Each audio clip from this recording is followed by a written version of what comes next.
Olá pessoal, seja bem-vindo ao canal. Meu nome é Thales e hoje eu vou mostrar para vocês um pouquinho sobre relevos, né? O que é essa magnífica técnica, modalidade e a forma de se fazer escultura sobre um plano, tá? Vou mostrar os tipos de relevo e também apresentar aí dentro da história alguns exemplos de relevo que foram utilizados, aí foram feitos, confeccionados e magnificamente, assim, que eu adoro e amo de paixão, beleza? Antes de rodar a vinheta aí, já vai dando a curtida aí, já dá o like aí pra gente, que isso é importante, beleza? Valeu, roda a vinheta.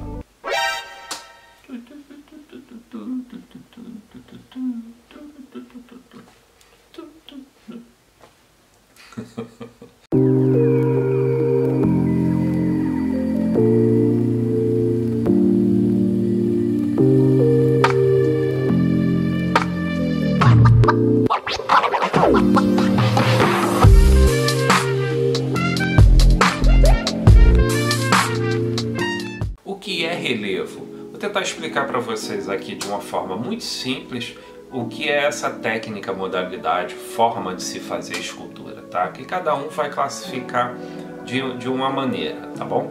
Então, relevo nada mais é do que quando você pega uma superfície plana e começa a trabalhar essa superfície para que se projete algo sobre essa superfície, né? Isso já é considerado relevo, tá? Então, numa escultura normal de 360 graus, né?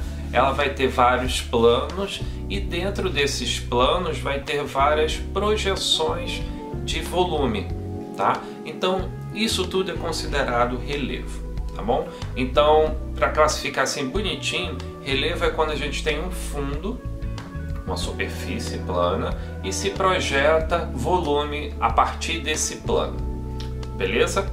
Existem algumas formas de classificar esse relevo, tá?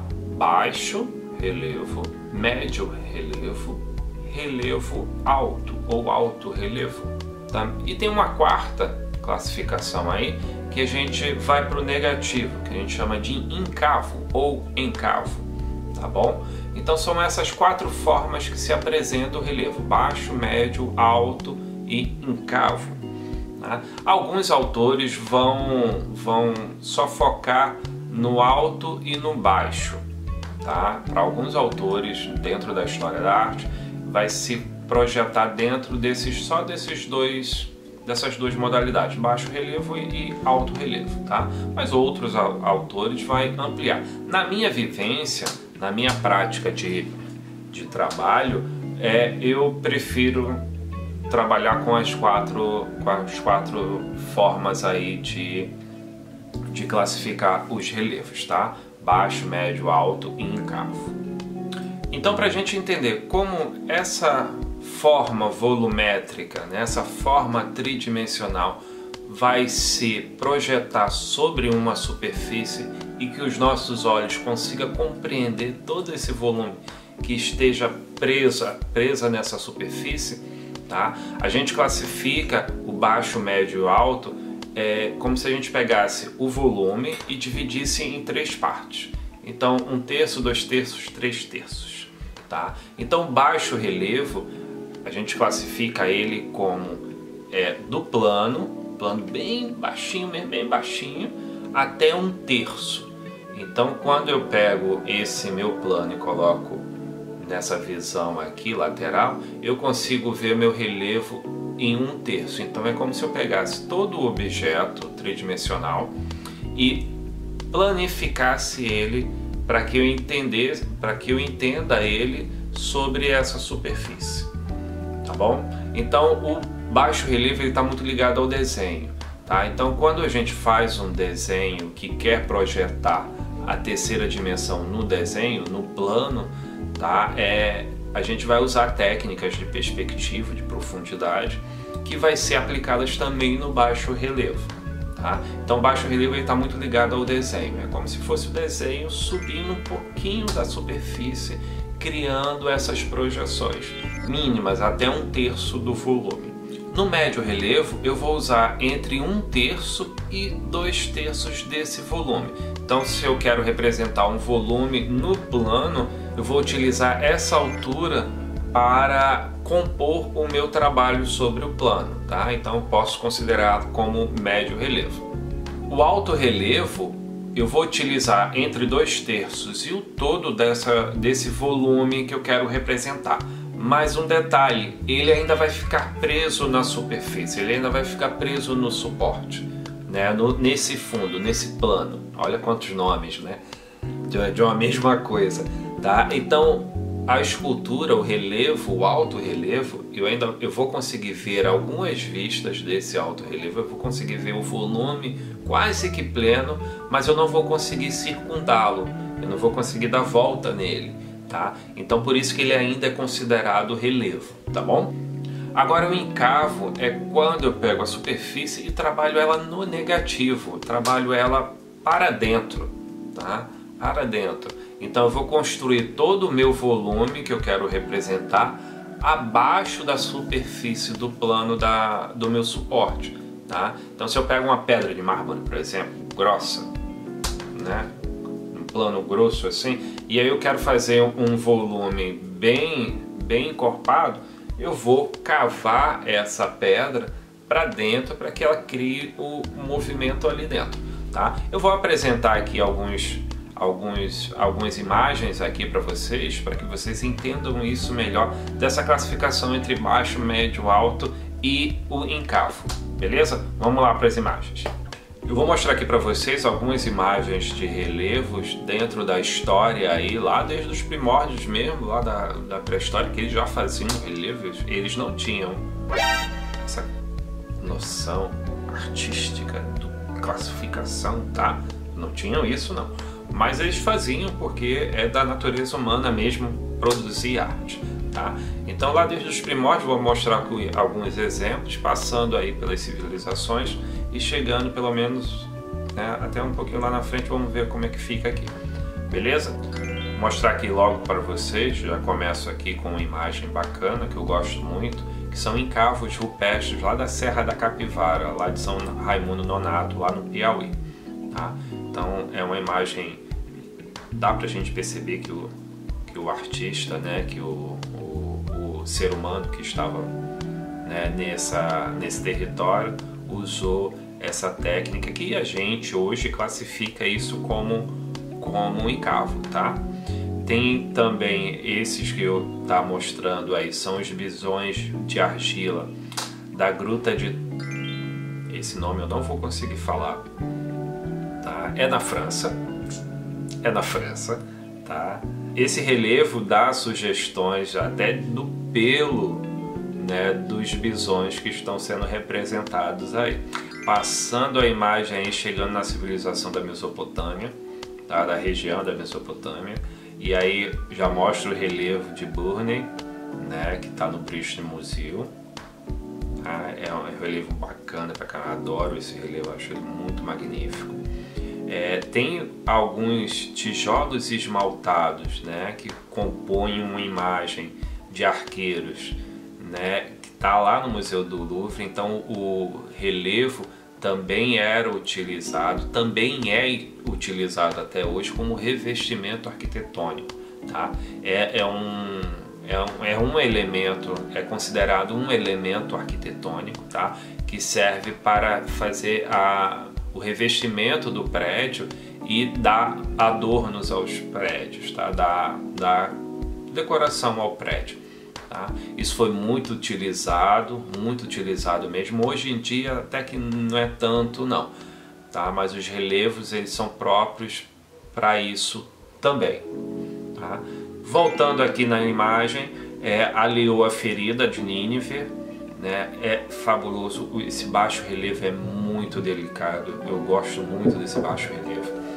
Indo lá para o Egito, mostrar os relevos. O Egito, a civilização egípcia, ela usou e abusou dos relevos, né? Você entendeu que o relevo nesse território, né, de ventos com areia muito intensa, degradava essas projeções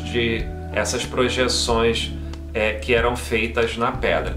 E o egípcio se utilizou muito do encavo porque, fazendo a imagem para dentro em negativo, né, quando o vento passava, né, não desgastava tanto a pedra, tá? Então o Egito vai se utilizar muito do encavo para fazer as composições de revestimento e de decoração da fachada aí dos prédios e, né, toda essa decoração, tá? A escrita egípcia, ela também vai se utilizar do encavo para que ela não se desprenda da parede, né, por conta desses fenômenos naturais, beleza? Então aqui tem o relevo de Tutmos, tem a paleta de Namer e tem esse relevo que eu acho magnífico de perfil aí do Akhenaton.